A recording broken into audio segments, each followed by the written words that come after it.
gentlemen, let's get to our quick NFL Week 2 recap. Gary, I'm tossing things to you first. The Bills beat the Raiders 38-10. The Bills beat the Raiders as they should. It must be a bounce back game for the Bills. I think Rob mentioned in the comments that Mr. Turnover Machine Josh Allen should be in that category too, and I agree with you. He should be in that discussion right now because he has been doing bad things, just playing Favre-like, basically. It reminds me of Favre, where he's a gunslinger, he's going to take chances. So you're going to take it. You're going to take the amazing plays. You're going to take the so-so plays. That's how it's going to come down to. I wouldn't like that for my quarterback. That's why I've never really been riding the Bills bandwagon. But give the Bills credit where credit is due. They came back, bounced back as they should, and beat the Raiders, who are sorry. We'll be playing next week. That's what I'm calling them sorry. All right, Jaevon. And I might be in the building. Ooh. For my first ever Vegas respect. We'll see. I don't want to know. We'll see. Big baller. All right, Jaevon. J-Balla. The Chiefs beat the Jaguars 17-9. Another bounce back game. Chris Jones. He made his return, and also Travis Kelce returned. Feel like I think Chris Jones had 2 sacks in this game, so his presence was definitely felt. Travis Kelce got a touchdown. The Chiefs did not play particularly great in this game, but they played. Their defense is number one. Everyone's defense is number one, I guess. So the Jags really couldn't score. They couldn't score in the red zone. Trevor Lawrence struggled to find Calvin Ridley. Where's Kevin right now? I want to talk shit about Jacksonville. The Jags. 9 points, Kev? Yeah, they only put up 9 points in this game. So might be watching. The Jags weren't really able to score in the red zone. The Chiefs were able. Chris Jones said after the game that they ultimately knew that the Chiefs were going to end up scoring some points for them because they were getting so many stops for them. So I feel like, with those guys having back, there might be a little bit of restoring to normalcy. But, Chiefs bounce back. Scary. Chiefs' best defense they had in Patrick Mahomes' era. Yeah, we'll see. All right, Gary, this is your division. The Ravens beat the Bengals 27-24, and Joe Shiesty is 0-2 since getting paid. I called this one because I already knew Ravens are clicking on all cylinders. They're a team right too. I didn't know who to pick. Zay Flowers, who I want to pick. Thank God I picked him because he's been cooking so far this year in fantasy as well. And the Ravens, they're going to be something to deal with. My division we talked about this year. Everyone's pretty good, but Lamar Jackson, MVP number 2, trying to plead his case. Let's see. I don't know. It's coming around the corner. Lamar's played good. He's been playing good. He's been hitting those deep balls. They've been fun to watch. They again hit with a lot of injuries again, but they keep on trucking and keep on doing what they do. Big win versus the Bengals, and the Bengals starting off 0-2 again last year, just like last year. You can't keep doing this every year. I got the Bengals win the division. I still believe in Joe Shiesty. I still believe in Jamar Chase and T. Higgins and all the guys they got. But at the end of the day, my guy T. Higgins. At some point. You can't keep doing the same thing every year. So, it's coming back to bite him that Joe didn't play in the preseason again due to injury and, missed kind of training camp. So, again, these teams, one thing I want to harp on, these teams keep talking about we start off slow. This is our extended preseason. But no, it's not. It's on your record. And you should start maybe taking some pages out of other teams' books that go back to playing a couple regular season games so you can get the rust off instead of coming out week 1 trying to be fresh, but at the same time you're not fresh mentally, physically, really. I just don't feel like it's just smart. That's the whole reason of preseason. So that's just a side note. I just feel like the issue in some of these teams are, especially I feel like the offenses, they take a little while to cook up because the defenses are, there's less planning involved. That's why they're really killing at the beginning of the year. If you notice the last few years, always killing the beginning of the year, and the offenses start turning up at the end of the year because they'll be cooking by the end of the year. So that being said, the Bengals will bounce back. I don't know who they play next week, but hey, they better not go 0-3 because 0-3 is a tough hole. I don't know if I think 0-3 is like there's a bad record with 0-3 and 0-4 starting not making the playoffs and everything. So they should this is Monday night. Oh, they got lucky. They might, and it's like we just seen. We got a scratchy Rams team. So let's see. Scratchy. And then that's a Super Bowl. That's a Super Bowl rematch. So there you go. And so Jaevon, the Titans, they beat the Chargers 27-24 in overtime. Shout out to Evan. Scratchy. Surprise game for me. I think we all picked the Chargers to win this game. We sure did. And they came after us in the comments at Stats Over Politics on Instagram. They definitely did. I do think this Titans team is another scratchy team, as Garry says. If Derrick Henry can kind of get the ball rolling and they're able to get the ball in his hands, then they'll be able to fire on all cylinders. If Brian Tannehill is able to complete deep balls and actually to be able to thrive in the passing game, then this team can go very far. I think their defense is very underrated. They have a solid defensive line, a solid secondary, as Evan would say. So I think they have a top coach in the league. Vrabel's always a guy that's going to fight like hell, and they're not going to be one of those bottom teams because they're so well coached. And DeAndre Hopkins, we saw DeAndre Hopkins sighting. He was able to get a couple of touches. Treylon Burks had a nice deep pass down the sideline late in the game, and they ultimately end up winning in overtime. And I think if Tannehill is able to, play above average, then this team can win some games because I think fire Brian Staley. Come on, Vaughn. Waiting for you to say it's time to fire the man. Probably they're not clutch. So at the end of the day, it comes down on the feet of for them to be losing games. Exactly, Vaughn. It comes at the end of the day. It's been too long and too many times that there's been placed at his feet. And Brandon Staley, and I hate blaming the coaches. At the end of the day, players play, coaches coach. You feel me? At the end of the day, you're on the field, and I feel like that's more. I kind of tailor that more towards basketball. To be honest with you, football, I feel like the coaching does really highly more matter compared to other sports. But still, it's going at reporters. Simple going out report because you're having frustration, buddy, because you guys are not clutch. And I feel bad because Justin Herbert should be a clutch type player. I still remember when he was going down throwing darts versus the Raiders in that team to punch my team into the playoffs a few years ago. And I know Chargers fans, man. I got my barber's a Chargers fan, Zay the barber, and I know he hates. I'm pretty sure he hates his head coach, and as he should, because at the end of the day, this, like you just said, Vaughn, it's too much firepower not to be winning these games. Simple as that. They didn't lose because of Herbert. He threw for 305 and 2 touchdowns. So they went 3-and-out, or did they? They go 3-and-out in overtime. Yeah. But what was that? What was that drive? Yeah. That should be game over. That should be you got the best quarterback in the game. It's game over. Yeah. It's a TD. At the end of the day, I know that Austin Eckler didn't play in this Week 2 game, but if you have a roster with Austin Eckler, Justin Herbert, Keenan Allen, I'll even throw Mike Williams in there on offense. And then you have a defense with Derwin James, Joey Bosa, Khalil Mack. Come on, man. I agree, and I make that unanimous. I don't know. Jaevon may not be there yet, but to me, Brandon Staley needs to. Isn't he a defensive coach? Am I forgetting? Is he? He is a defensive head coach, and he has those three monsters, and yet we see what happens. And they had, what was it, a 27-0 lead in the playoffs last year, and then they just let it go to Kevin's Jaguars? This has nothing to do with the Jacksonville game. It doesn't, though, but it's the same trend. And you know what? I feel like we're hating on this team a lot, but it's like because we believe in Herbert's greatness that we want him to succeed. And I know me and Shaun think that he's better than we had the debate, I think, preseason versus Trevor Lawrence, even though he lost that playoff game. I still believe Justin Herbert is a better quarterback than Trevor Lawrence. I know it's nip and tuck, but I still believe he is, and this is not pleading this case. So we got to get this man some W's in the clutch. At some point, it is going to come down to Justin Herbert, though, because at some point, we're going to stop pointing the finger at the head coach and say, can you get it done? And it might be just the Chargers are cursed. All right, Jaevon, Garry. The Falcons beat the Packers 25-24. Shout out to Atlanta for finally winning a close game. Atlanta. Yep, I did not get this one where I picked Green Bay and Atlanta. They got a lot of weapons. Hey, they know they run the ball. They're not giving their quarterback that many throws. They run that ball. And B.J. Robinson and the other guy, I'm forgetting his other name right now, but they just been killing it. Yeah, Aguilar. I can't say his last name, but Algier. Them two been killing in the backfield, doing their thing, and yeah, they got offensive weapons, so they can put some points up and they can make it tough. So I give it to Atlanta. They've been scratching, they've been fighting.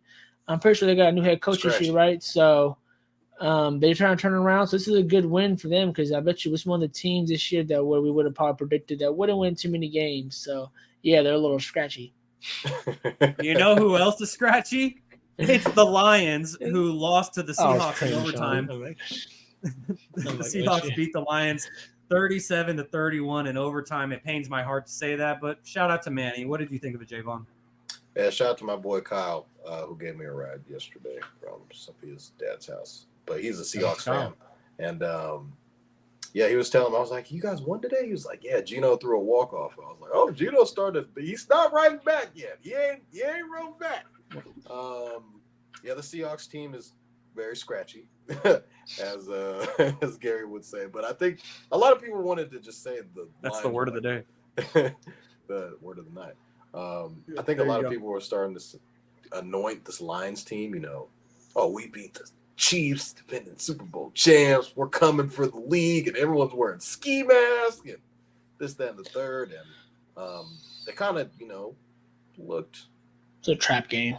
I wouldn't say it's a trap game. They kind of as in like how they're supposed to look, like the Seahawks, Lions. I think we all view kind of like in that same category of where they would be in the NFC is one of those middle teams that probably could make the playoffs, but they're not going to be one of the best teams in the NFC. There was some news that C.J. Gardner-Johnson might be out with a torn pec for the whole year. That's not good news. That sucks. He was an anchor for the defense on that defensive back end, and we'll see going forward with this Lions team and how they will bounce back. I thought Jared Goff played okay. Putting some points up. He threw for 323 yards. I think he had like the longest streak of not having a pick in a game, if I'm not mistaken. Yep, he did. And ended up throwing a pick in this game. But he threw 3 touchdowns, 323 yards. It was very close. Amon-Ra St. Brown, who we talked about earlier on the show, had 100 yards receiving. So, and I feel like this team is missing Jameson Williams, who's suspended for 6 games. So, for gambling he's also putting those parlays in. He's probably looking at Lions hotline, which we'll do later in the show. But yeah, this Lions team, we haven't seen the last of them, but I think don't write off the Lions yet because I think they'll still be really good in the NFC. So Garry, the Colts, they lost Anthony Richardson to a concussion, but Minshew mania leads them to a 30-20 win over the Texans. It's whatever. To get that guy a line. Come on now. Both of these teams suck. Move on, Shaun. Hey, right. I think this Colts team is, if Anthony Richardson can stay healthy, I think Anthony Richardson can be a dude. No, he could be good, but they gonna as you can see, he's out. He's out, Vaughn. They need a line, and he needs help. I don't think their line has to be great. I just think they just need to be able to manage, be able to protect him. And they actually need to be a little bit good, or he's going to be doing the run around all the time, and that's not going to last at the end of the day. Yeah, but he also needs to play smarter though, because he's going heads with guys and he's going for contact with guys like he's still in college. But the reality is that these guys, in college, you have maybe 10 to 20% of guys that are his size. In the NFL, basically everyone is his size, maybe 80%. And so he can't be doing that anymore. Stroud put up some crazy numbers. Yeah. From the Ohio State University. All right, so the Buccaneers, they beat the Bears 27-17, Jaevon.